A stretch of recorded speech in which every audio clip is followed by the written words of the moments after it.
Thanks for tuning in and welcome to the Gnostic Connection. I'm your host and metaphysical detective, Damien Sebuhian. The Gnostic Connection is dedicated to exploring the esoteric behind the exoteric in an attempt to excavate the golden light of truth.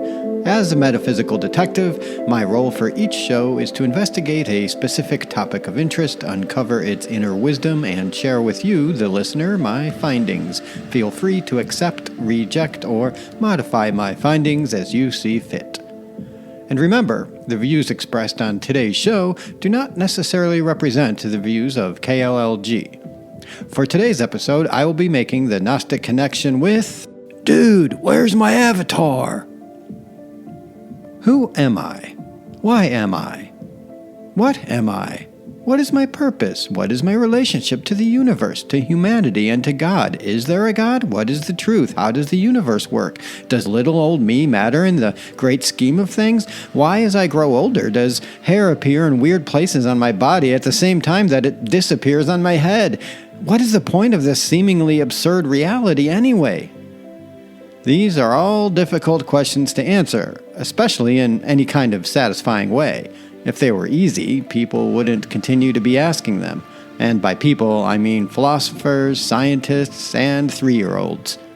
I remember the time my daughter was playing with her markers and using her skin as a canvas, and she looked at me with her big blue eyes, and in a tone as casual as a summer breeze, she asked, "Daddy, why do people die?" I remember that morning well. I looked at my daughter and said, you're 23. Do I really need to tell you to not use permanent markers on your skin? That joke was brought to you by all the dads out there. You are the real heroes.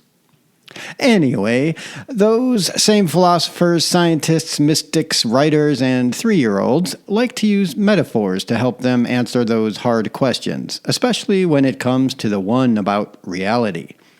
Some have compared it to a dream. Our reality is a dream, and when we die, we wake up into a different dimension altogether.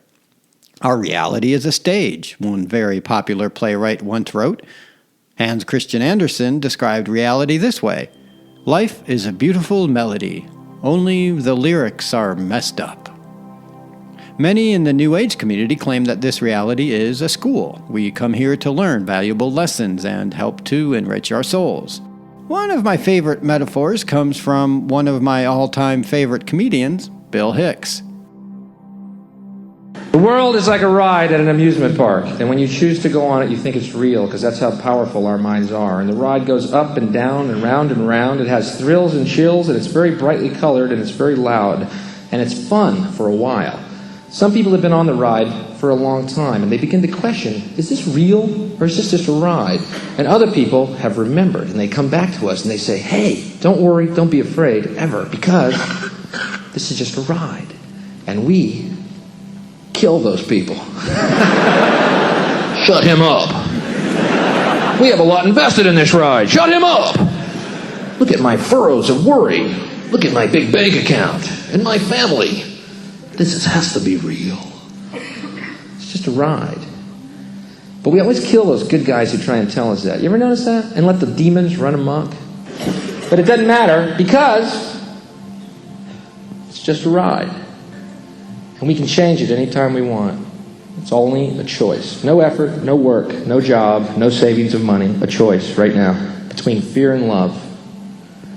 The eyes of fear want you to put bigger locks on your door, buy guns, close yourself off. The eyes of love instead see all of us as one. Today, a common metaphor being used to describe our reality has actually graduated from metaphor to full-blown theory in many instances. If Shakespeare were alive today, perhaps he would describe it like this: all the world's a shared, interactive, virtual reality simulation, and all the men, women, and non-binaries mere avatars. They have their logins and their logouts, and one avatar in his, her, their gameplay time plays many roles. Think of today's episode as a thought experiment driven by speculation and imagination using the data and evidence garnered through lifetimes of research from philosophers, scientists, near-death experiencers, and mystics. As such, I'm asking the listener to suspend your disbelief and come along for the ride. Pretend, for instance, that we figured out the nature of our reality. It is, indeed, a simulation of extraordinary complexity. It's so complex and powerfully persistent that it's impossible for our intellect to fully grasp. Nevertheless, we've come to the conclusion that it is a simulation. Now we're in the process of mapping it and discovering what it all means to us as players in this virtual reality game. Because we know we're in a simulation, it follows that solid matter isn't solid at all, but is composed of energy vibrating at such a low frequency that it looks and feels solid. Let's take the sensation of touch. We think of it as something solid, meeting with another solid something, like my hand grabbing a book. But in all actuality, the experience of touch that I experience when I grab a book is the connection between different electromagnetic fields. The experience of apparent solidity is really electromagnetic resistance between energetic fields of different frequencies or densities. You, who are not solid, can't walk through a wall which is not solid because of electromagnetic resistance, and not physical resistance because there is no physical. Consider this quote from Ali Sundmeyer from ScienceAlert.com. Nuclei are around 100,000 times smaller than the atoms they're housed in. If the nucleus were the size of a peanut, the atom would be about the size of a baseball stadium. If we lost all the dead space inside our atoms, we would each be able to fit into a particle of dust, and the entire human race would fit into the volume of a sugar cube. In other words, 99.999999% of what is called ordinary matter, including the human body, is empty space. Consider the sensation of hearing. We don't actually hear anything until the brain has decoded electrical communications from our ears. The ears don't hear. The brain does. From the perspective of our ignorant avatars navigating the simulation of Earth, we are almost completely blind to the reality outside of the simulation, which represents most of existence. In fact, almost the entirety of infinite existence is denied to us while we are perceptually encased in a tiny band of frequency that science calls visible light. The electromagnetic spectrum is only 0.005% of what exists in the universe in terms of energy and what is referred to as matter, and even then, humans can only perceive a fraction of that 0.005%. In today's episode, I'm going to stretch the simulation metaphor in various directions. What if, for instance, the reason why we have such an imbalance of power in our world is because there are those who benefit from that imbalance? What if this simulation is a meticulously crafted experience designed not just to entertain, but to constrain? This is not a new idea. From Plato's allegory of the cave, to Descartes' evil demon, to the Wachowskis' The Matrix, we have long suspected that something is off about reality, but here's where things get interesting. What if the people who run the world, the heads of state, the financial titans, the cultural gatekeepers, know something you don't? What if, hidden in the margins of history, they've understood that the rules of the simulation are not immutable laws, but malleable constructs? What if, by keeping you convinced that you are merely a fragile mortal human, they have ensured that the game remains rigged in their favor? Think about it. The greatest trick the rulers of this world ever pulled wasn't just convincing you they exist, it was convincing you that you don't. That you are small, that you are powerless, that the ceiling above your head is made of stone when, in fact, it is just a cleverly painted illusion. But here's the thing about illusions. The moment you see through them, they lose their power.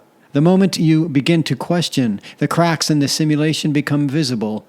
And perhaps that's where we are right now. Perhaps at this very moment, the game is shifting.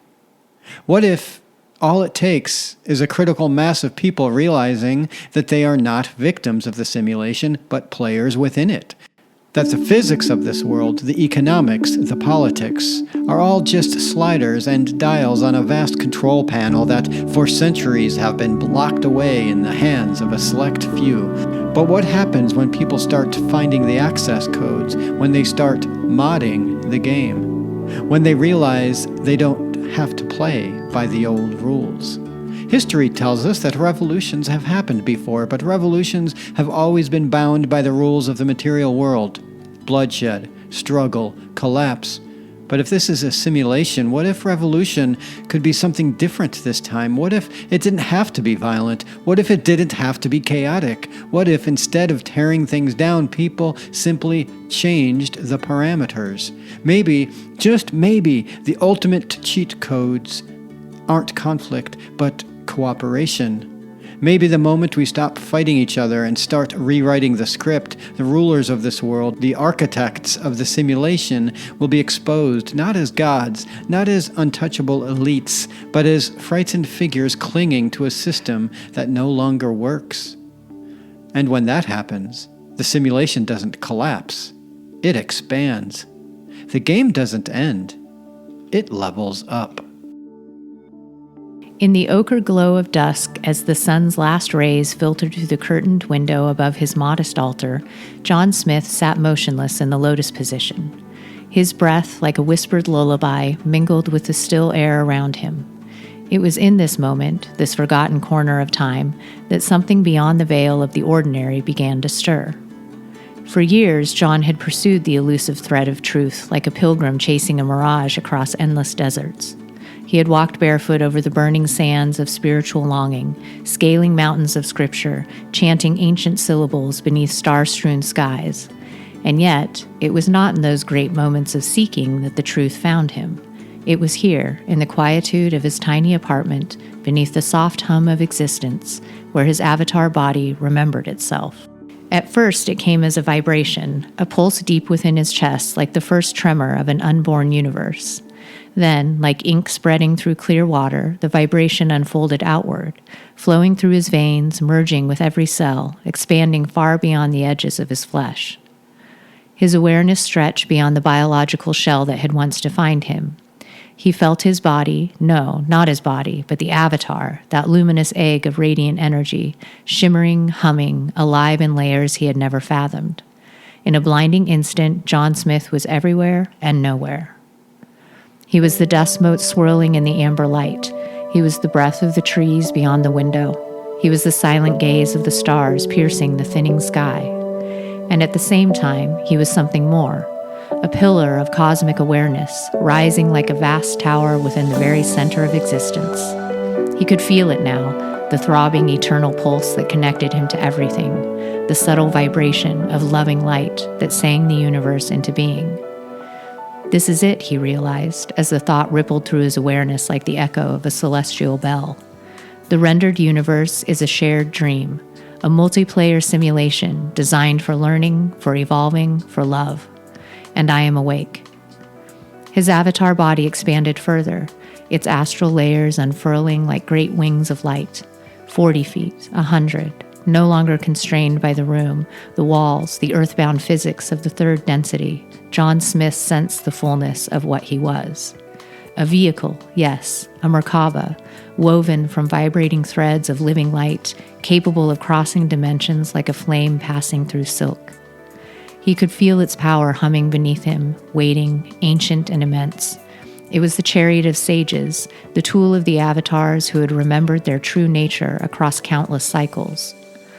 All his lifetimes unfurled before him now, like a shimmering tapestry woven from strands of starlight. He saw his past selves, warriors, poets, healers, dreamers, each one a fractal reflection of the same infinite being. And in the heart of it all, he saw the great central sun, shining at the core of all things, its light flowing eternally through him and every other soul in this luminous dance. He knew he could fly now. He could teleport, bilocate, heal. He could speak to the minds of others without words, hear the thoughts of the lost, and breathe life into the broken. The Siddhis, the ancient powers described by the Hindu mystics, were no longer distant myths. They were as natural to him now as the beating of his heart.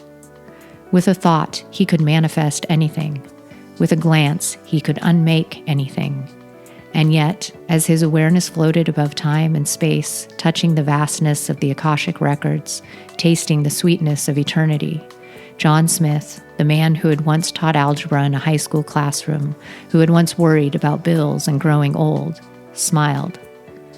He slowly, gently returned his focus to the familiar shape of his body, the slight ache in his knees, the chill of the evening air against his skin.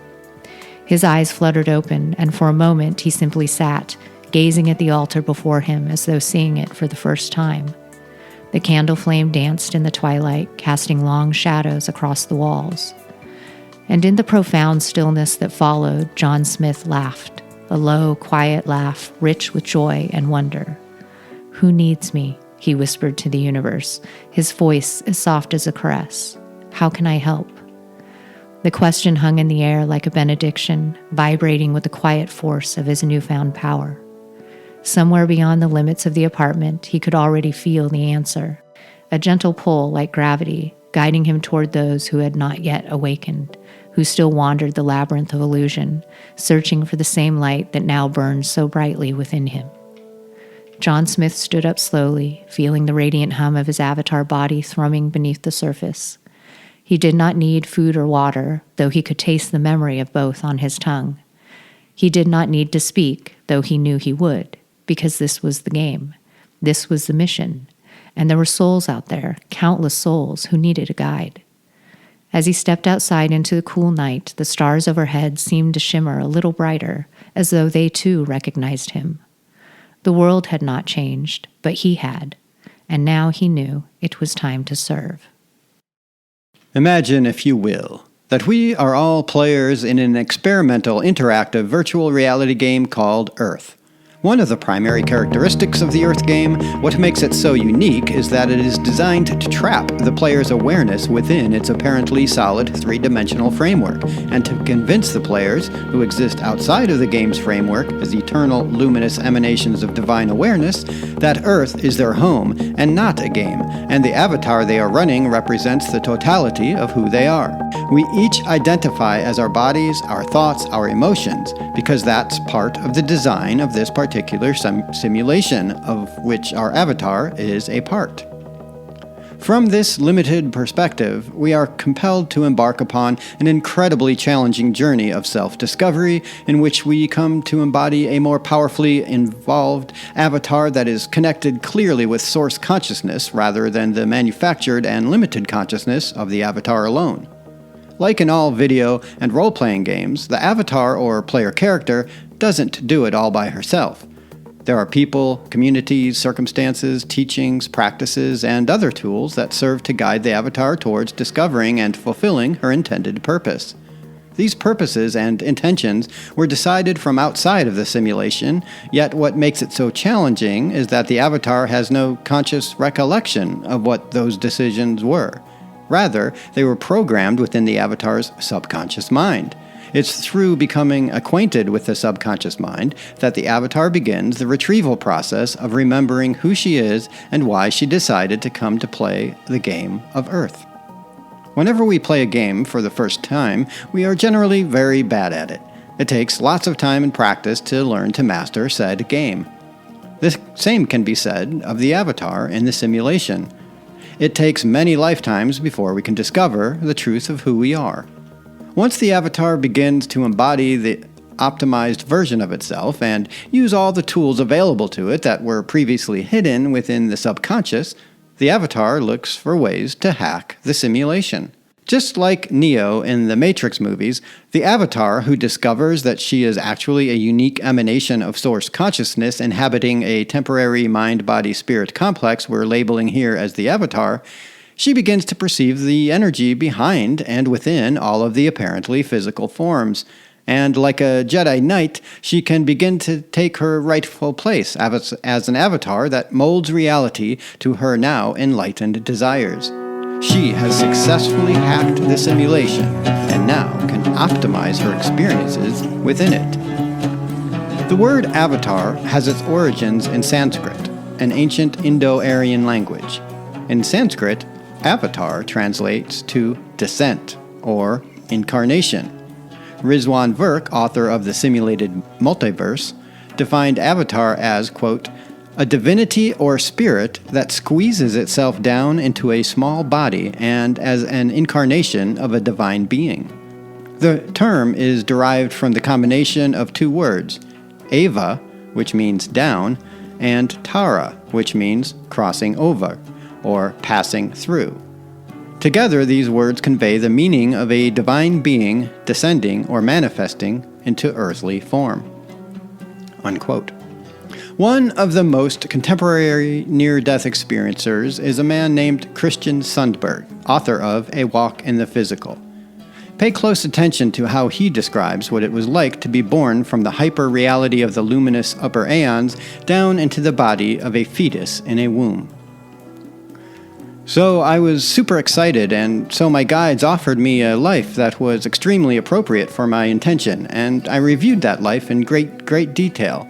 And then I accepted that life, and after I accepted it, I remember then accepting the veil, which is just the term I use to describe the constraints that we agree to adopt and to wear in order to incarnate into the simulation, in order to have a physical experience. It's a huge drop in vibration to be in a human body. It's like if you have an amplifier that produces a pitch and you're at a really high vibration, and then the knob gets cranked down to the bottom, and then when it gets to the bottom, just keep turning lower and lower and lower, more lower still, go some more lower, and that was what it felt like to plummet from a place of total knowing, total connectedness, total love, total freedom, down vibrationally into this point of perspective that was so dense and so firm and dark, and it felt so separate, and it felt like all of what I am was erased, like I lost all of everything that I am, and it was such a breathtakingly low vibration. Sundberg explained the purpose of the simulation like this. The whole of consciousness individuated itself. We call those individuations souls. Each soul is indivisibly a part of the one, and yet is simultaneously a precious, sovereign, free-willed piece of the one. There is no paradox in the simultaneous oneness and individuation of the soul. In the words of Rumi, you are not just a drop in the ocean. You are the mighty ocean in the drop. Through individuated pieces of herself, himself, or itself, Source takes on numerous physical and non-physical experiences, including experiences where she may veil herself from her own true nature so that she can have the experience of separate perspectives. She does this for the purpose of the expansion of the joy and love of beingness through creation. The soul is always full of the amazing life, power, vibrance, and profound abundance of being. Imagine owning a car that can drive, fly, and move effortlessly underwater. It can move super fast and without making any sound. It can even teleport and journey into other dimensions. This supercar comes with a plethora of amazing features, including a mind-blowing 12 adjustable cup holders. Now, imagine having this miraculous supercar in your garage, but because nobody told you about what it can do, all you've been using it for is the radio. Don't get me wrong, it's a very impressive radio with top-of-the-line surround sound speakers, but still, here you are, believing that this large metal contraption that takes up so much space in your garage is only good for broadcasting music. Then, one day, you find the owner's manual. Now you have the opportunity to use the car the way it was optimally intended.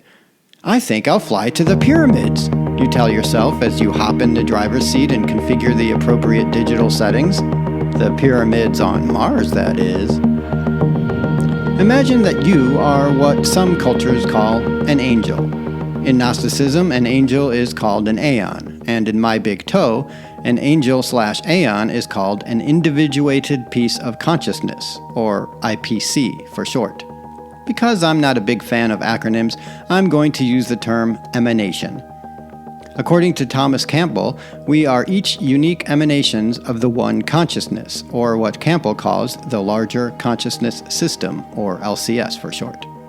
Campbell uses the LCS term as a substitute for God or Source or the One, because according to My Big Toe, the fundamental nature of reality is consciousness itself.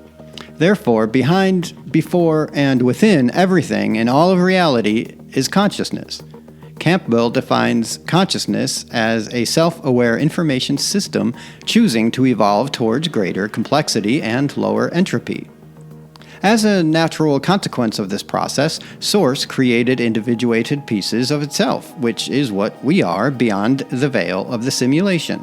Our goal as emanations, therefore, is the same as Source: to learn to evolve towards lower entropy through greater caring and cooperation within our growing social system of conscious entities.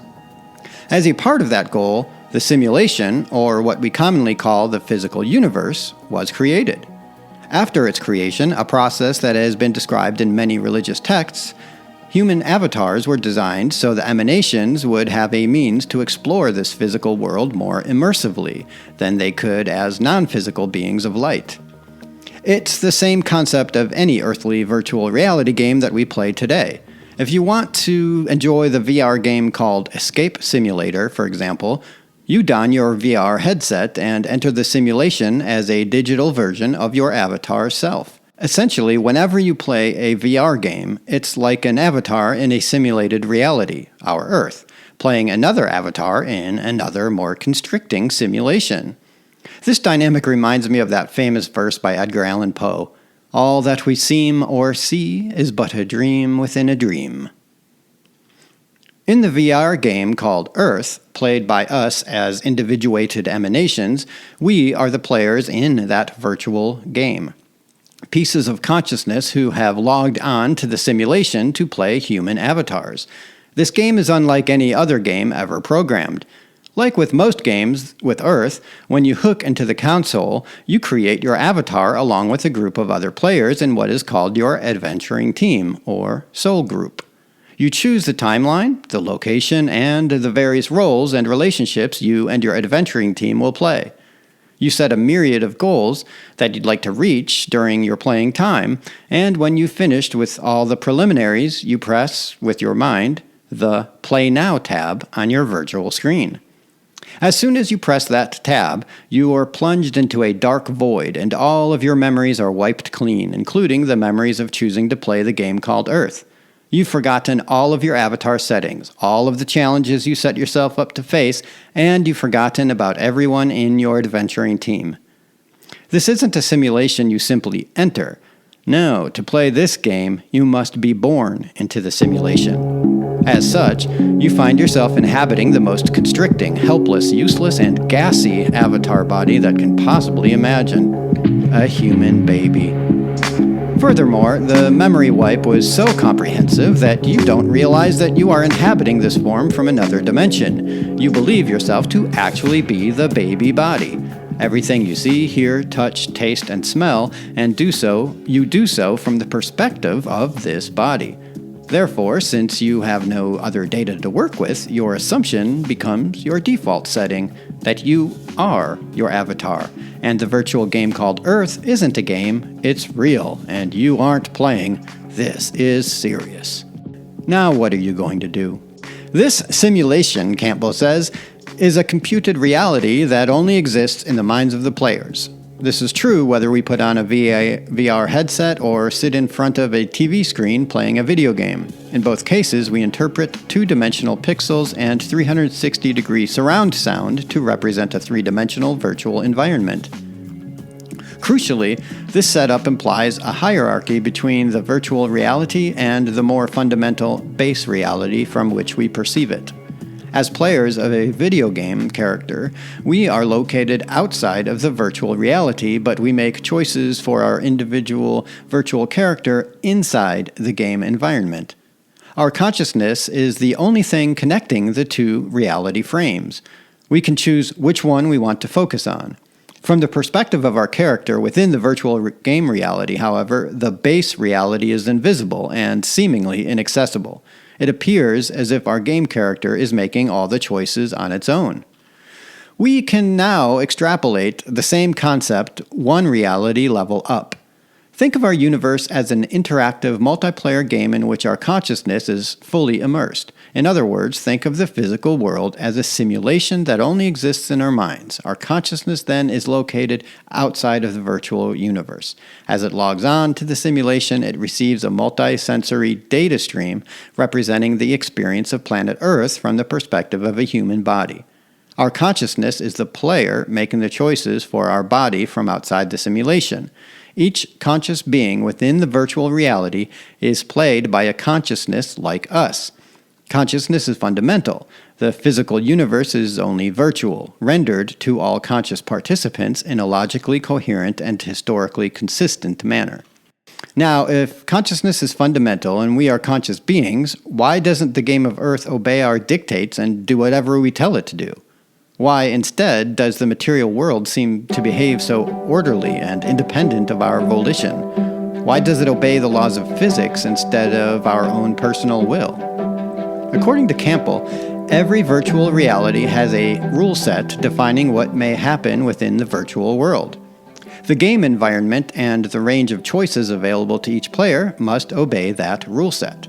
The rule set includes consequences for disruptions to the avatar, such as brain tumors, alcoholism, and psychedelic substances, such that any damage done to an avatar alters the subjective game experience, and the range of choices available to its player in accordance with the rule set.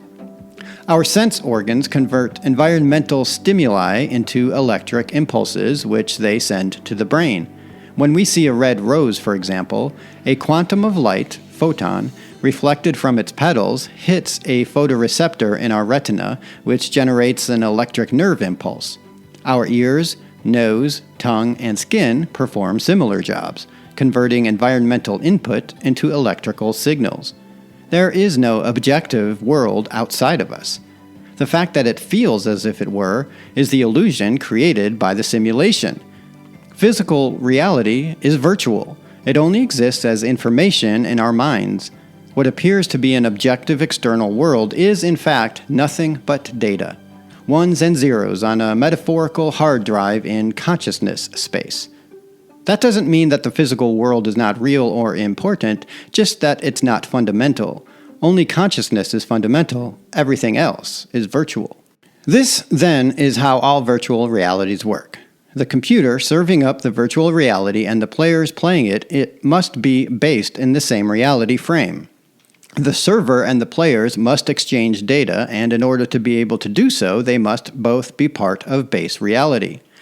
According to the idealist paradigm proposed by My Big Toe, the base reality is the larger consciousness system, LCS. The LCS provides both the computer, server, and the players of our virtual universe. The virtual universe is computed by and for consciousness. As mentioned earlier, Campbell describes consciousness as a, quote, self-aware information system choosing to evolve towards greater complexity and lower entropy. According to the basic scientific explanation of entropy, I turn to the website sciencenotes.org. Entropy is the measure of the disorder of a system. An ordered system has low entropy, while a disordered system has high entropy. Physicists often state the definition a bit differently, where entropy is the energy of a closed system that is unavailable to do work.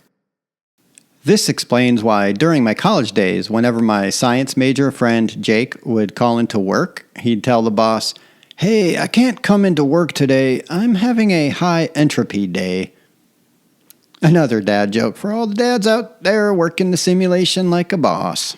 According to Campbell's Big Toe theory, because consciousness evolves from entropy to an ordered complex system, the natural consequence of this process was the creation of individuated pieces of consciousness like the human being avatar.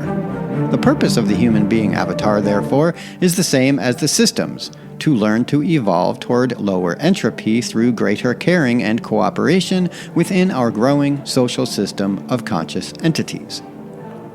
Out of curiosity, I decided to ask ChatGPT the following question. If you were a human being living in a shared simulated virtual reality game, what would you do to win the game?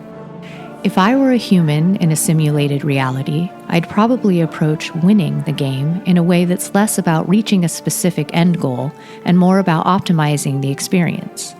In a virtual world where anything could be possible, I think it would be about finding fulfillment, exploring the limits of the simulation, and understanding its rules. Here's what I might do. 1. Master the game's rules. I'd start by trying to figure out the laws of the simulation. Is there a way to manipulate the environment like in a video game, or am I restricted to a more natural flow? Understanding how the world works would give me more freedom to act and explore. 2. Maximize experience. Since the game is probably designed to simulate life, I'd focus on maximizing positive experiences, whether that's through relationships, learning, or discovering hidden layers in the world. If I could create joyful experiences or growth, that would probably feel like a win to me. 3. Push boundaries. If I knew the game was a simulation, I'd try to test its boundaries. Maybe I'd jump off of a cliff and see if I respawn, or try to hack the game's physics, kind of like how players in sandbox games can manipulate the world. It could be fun to see just how far I could stretch the limits of reality. 4. Find the game masters. If there's an entity or a higher level force behind the simulation, I might try to communicate with them or learn more about why the game exists. Who created this simulation and what's the purpose? Maybe there's a big reveal in the end that gives me a deeper sense of meaning. 5. Help others win.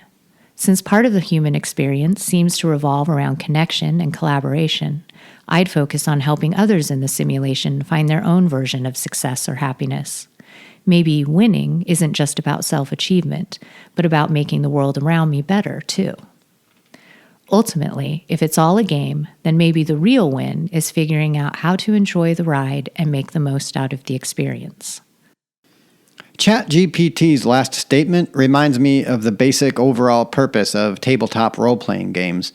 When I first started playing Dungeons & Dragons, the most common question people who didn't understand the game would ask, how do you win?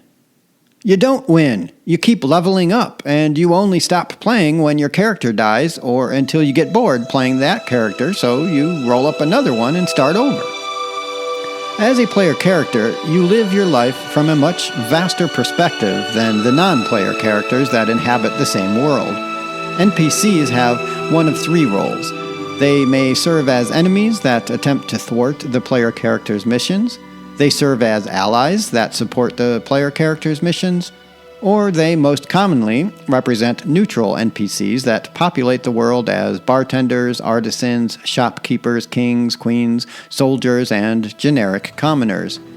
The NPCs don't level up or evolve. They run on a particular program and serve the game in specific and very limiting ways. An argument can be made that most people in today's world are like NPCs, in that they completely accept that the simulation isn't a simulation, that it is real and represents all there is. NPCs, therefore, completely identify as their human bodies, complete with gender, name, job, career, so on and so forth. A player character is someone who recognizes that they are much more than the avatar they are playing, and that they have a larger purpose to fulfill that is more substantial than flipping burgers at McDonald's, for example. The greatest challenge for a human is to remember that she is an aeon, and that from the realm of the aeon she had, quote, rolled up a character, known as Cindy Beale, for example. If Cindy Beale realizes her divine nature and begins the process of connecting to that nature, she will move from NPC status to PC status. An NPC, non-player character, is a human who believes in and is a victim of the separation consciousness programming that comes with being incarnated into the simulation from the perspective of this particular timeline. An NPC believes he is Ralph, for example, the auto mechanic with a drinking problem and a wife who just left him to pursue her acting career. Ralph isn't consciously connected to his Aeon self, and so his Aeon self has little agency except to shine love and energy into Ralph to keep him alive in the hopes that he will eventually remember his true nature, which may take many more lifetimes. Those awakened to their aeonic selves are now finding members of their soul tribe, which is the same as the adventuring party in RPGs. When they find their soul tribe of other aeons, they will be given specific missions to accomplish that will help move the Earth into heart-based unity consciousness. Every soul tribe's mission is unique to those groups, just as every aeon's PC is unique to that soul tribe. This means that, like a group of D&D characters, we are way more powerful than we've been led to believe. Those powers will begin to unlock themselves the more we open and balance our energy centers, especially the heart chakra, because it is through the heart chakra that our avatar can connect with our aeon. The more opened and balanced these energy centers become, the higher the levels we climb, just like in D&D. I have found it extremely rewarding for me to perceive my existence as if my ego personality is the hero in my own D&D adventure campaign, agreed upon from my higher self perspective with the other higher selves. Our soul group, so to speak, agreed to play this adventure of life on Earth the same way that a group of people agree to play a game of D&D. The Life on Earth campaign begins with my ego's birth and ends with my ego's death. The basic campaign setting is the planet Earth during the late 20th and early 21st centuries. The continent that most of my adventures have been taking place in is North America. The country, the United States of America. The state, various, including New York, Michigan, California, Montana, Arkansas, Ohio, and North Carolina. Yeah, I've moved around a lot. Notice that I identified my ego as being the hero in this adventure. That's because my ego isn't my true self. My ego is the role I play in this lifetime. It's my temporary identity, or my player character. Damien Benjamin Sabuhian is my PC's name, and as Damien, I wear many hats. I'm a writer, a teacher, a dad, a middle-aged English-speaking American. As Damien, I've come to understand that there is much more to the world than the various roles I play. I've come to see that I am a PC who has lived countless lifetimes as other PCs on this and other planes of existence. I've also come to realize that this specific time and place is very unique.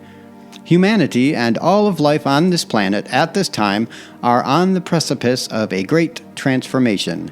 We are about to break the chains of our bondage to the material world as we awaken to the fact that there is much more to this reality than the material world. In fact, the material world represents but a sliver of what reality is really all about. That realization will result, in theory, to a new awareness, and a completely new relationship will blossom between us and the planet we live on.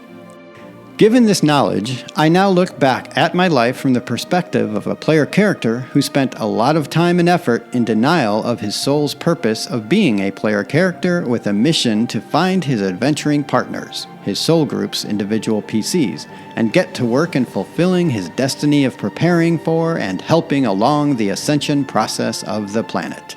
If this were an actual Dungeons & Dragons campaign theme, it would be multiverse-level ambitious and sweepingly epic. And yet, it's my reality. It's all of our reality for those who want to drop their unconscious NPC status and begin to embody their fully aware PC destiny. For most of my adult life, I lived as an NPC. I would get glimpses of my higher self, and I even connected for about 8 to 10 years with my higher self in such a way as to embody my PC hero. This was when I was a father practicing Buddhist meditation. My purpose was clear to me. My life felt vital and important. I had specific missions to carry out, and I was plugged into my heart, which is how we connect to our higher selves. That doesn't mean I was consistently awakened, enlightened being, or anything like that during that time. It just means that I was identifying more as a PC and less as an NPC. So much so that after a 5-day water fast, followed by an amazing sweat lodge experience in 2003, I had my first actual awakening experience. My kundalini shot from my root chakra all the way out of my crown chakra, went straight to the moon, absorbed my soul essence that was trapped there, I realize how crazy that sounds, and returned into my body as my Aeon self.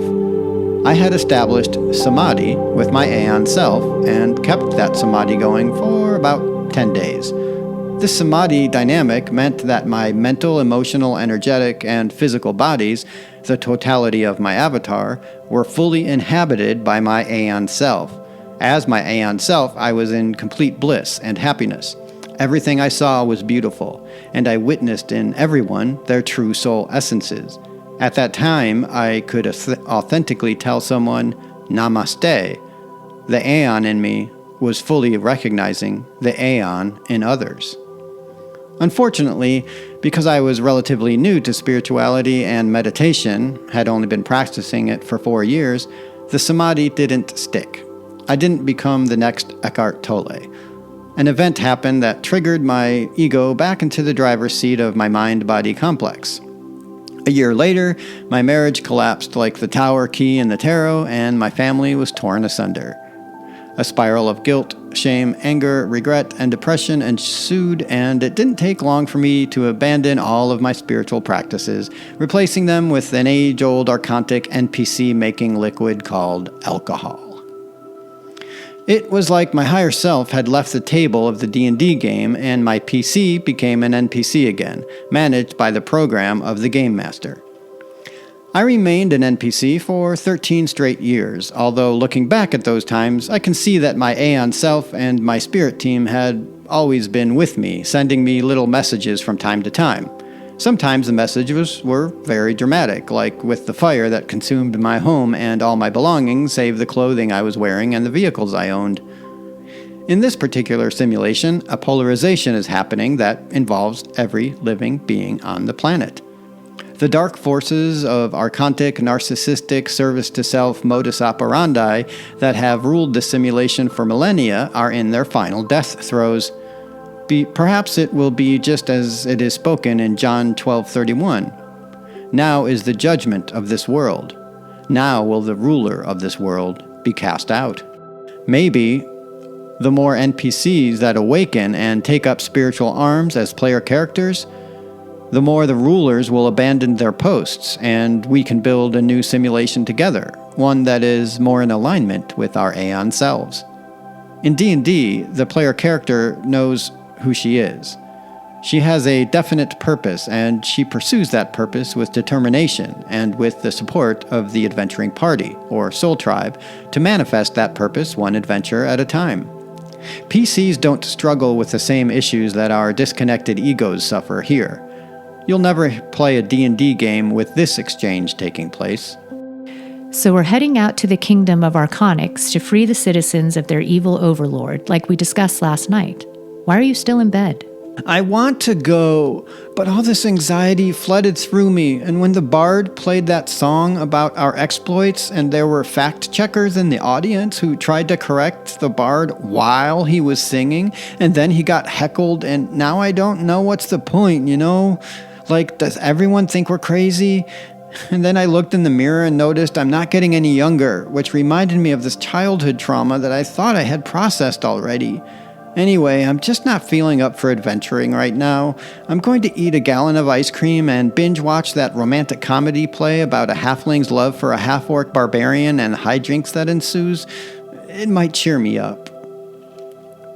In D&D, the adventuring heroes relish the high-stakes nature of their purpose. They embrace the moment, in part because they know they are more than their characters. They know they are connected to something eternal. If Brella dies while saving the people of Archontics, her death will be honored, but the person playing Brella, Isabella, will simply roll up another character or transform one of the pre-rolled NPCs into a PC. When we are disconnected from our higher aeonic angelic selves, we can get lost in our identities as these egos. The egos have a definite purpose, which becomes obvious when you are connected to the one playing you, your higher self. And when that connection is so strong that it becomes your default state, it becomes much easier to identify archontic energies and entities. I asked open source AI how it would describe the simulation theory as it's been researched by writers like Rizwan Virk and Thomas Campbell. This was the response. In Kabbalah, Malkuth represents the physical world, the lowest sphere on the tree of life, a world of form, matter, and limitation. In Buddhism, this is samsara, the wheel of illusion and suffering, the realm of endless rebirth. What if both of these ancient spiritual teachings were pointing at the same underlying truth, that this world, Malkuth or samsara, is not the fundamental reality, but a created experience, a simulation designed for learning? Rizwan Virk suggests that if we analyze our world through the lens of computing, we find eerie similarities between our experience and modern video games. He argues that advanced civilizations, perhaps even ourselves in a distant future, could have developed technology so immersive that we wouldn't know we were in a simulation. This aligns with what the great mystics have always said. We are trapped in illusion, but we don't realize it. Thomas Campbell, on the other hand, approaches this idea through physics and consciousness research. His big toe represents reality as a virtual learning environment where consciousness, our true essence, engages in a simulation to grow and evolve.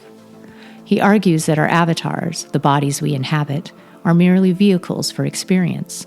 The true player exists beyond this realm in a greater reality, and our mission is to level up. One of the most common objections to the simulation theory is, if we are in a simulation, why don't we know it? But isn't this precisely how an immersive game should function? If a simulation is designed as a training ground, it would defeat the purpose if the players remembered everything from outside the game. Think about it. If we knew this was all a game, we might not take it seriously. We would not experience genuine growth.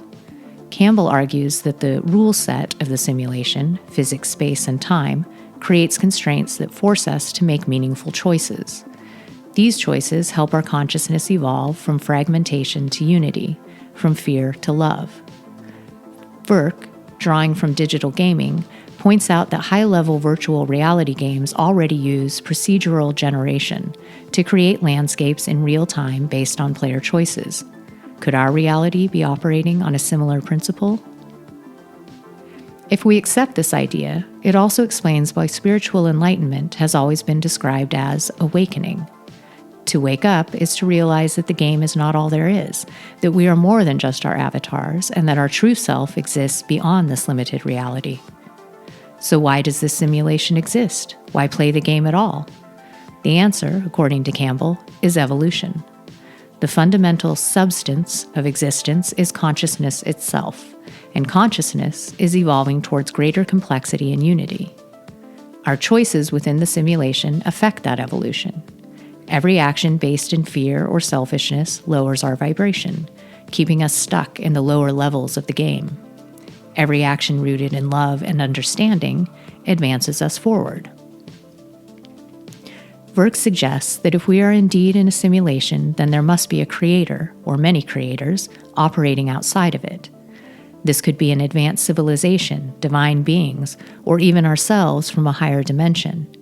And just as we update and improve our digital games, perhaps we can also upgrade this simulation.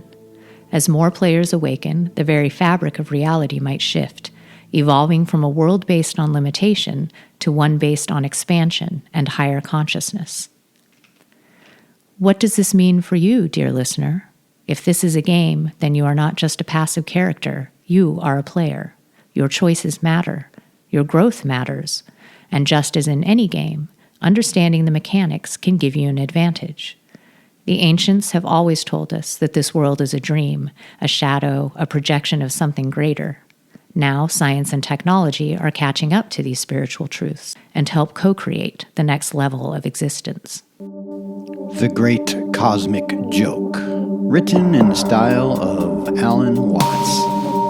You see, the great cosmic joke, one that those in power would rather never hear, is that this so-called reality, this grand and elaborate spectacle we take so very seriously, is in fact a game. A simulation, if you will, but not a game in the sense of mere amusement. No, for amusement implies a certain lightheartedness.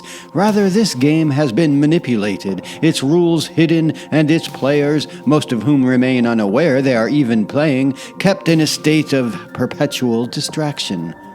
The ones who have long held the reins of this world, the ancient banking families, the bloodlines of kings and queens, the corporate titans whose names you seldom see on the front pages, these individuals are not merely wealthy, not merely powerful. No, they are something far more cunning, far more ancient in their understanding. They are, for lack of a better term, black magicians, master manipulators of the energetic and metaphysical laws that govern this reality. You see, when one understands that the world is but a reflection of consciousness, a projection of mind in the great ocean of the infinite, then one also understands that it can be bent to one's will. These architects of control have known this secret for ages. They have built vast institutions, governments, corporations, religions, and most potently, the mass media, to shape the perception of reality in ways that serve only their narrow interest. They have chosen what some have called the service to self path. A path wherein power is amassed not to uplift or to unify, but to dominate, to subjugate, to maintain a pyramid structure where they alone sit atop the heap. Their knowledge of the hidden laws of existence allows them to sow discord among the masses, ensuring that the vast majority never see beyond the veil.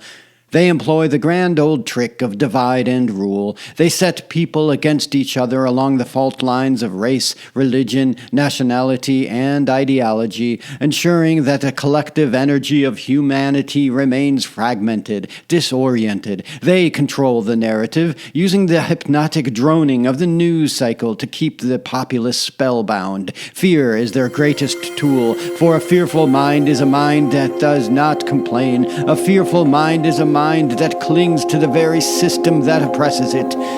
But here's where the grand illusion begins to fray, for the game is shifting. You see, the very nature of reality being fluid and ever-changing ensures that no control structure can last forever. The wheel turns, and what was hidden will be revealed. More and more people are beginning to awaken, not just intellectually, but in the deepest recesses of their being. They are beginning to remember that they are not mere pieces in someone else's game, but co-creator of the very simulation itself.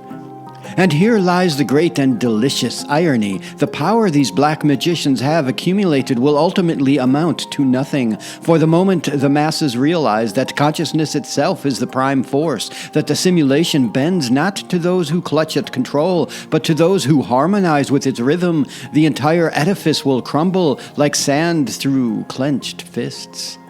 We are in the midst of a great shift, a grand remembering. The walls of the illusion are cracking, and through those cracks, the light of the truth is beginning to shine. Those who have hoarded power for eons are scrambling, desperately deploying their last, most draconian measures to maintain the illusion. But they are fighting against the tide, and the tide, my friends, is the very flow of cosmic consciousness itself. When enough of us truly awaken to this truth, that reality is a dream, dreamed by the One, and that we, in our deepest essence, are that dreamer, we will no longer play the role of the oppressed. We will not need to take up arms, for the real revolution is not one of violence, but of perception. The prison bars exist only because we believe in them. So the invitation then is to wake up, to see through the grand illusion, to recognize that the only authority worth obeying is the voice of the infinite within you. For when enough of us remember, the world as they have constructed it will dissolve, and in its place a new world will emerge, one born not of fear and control, but of harmony, joy, and infinite creative possibility. And that, dear friends, is the punchline of the grand cosmic joke.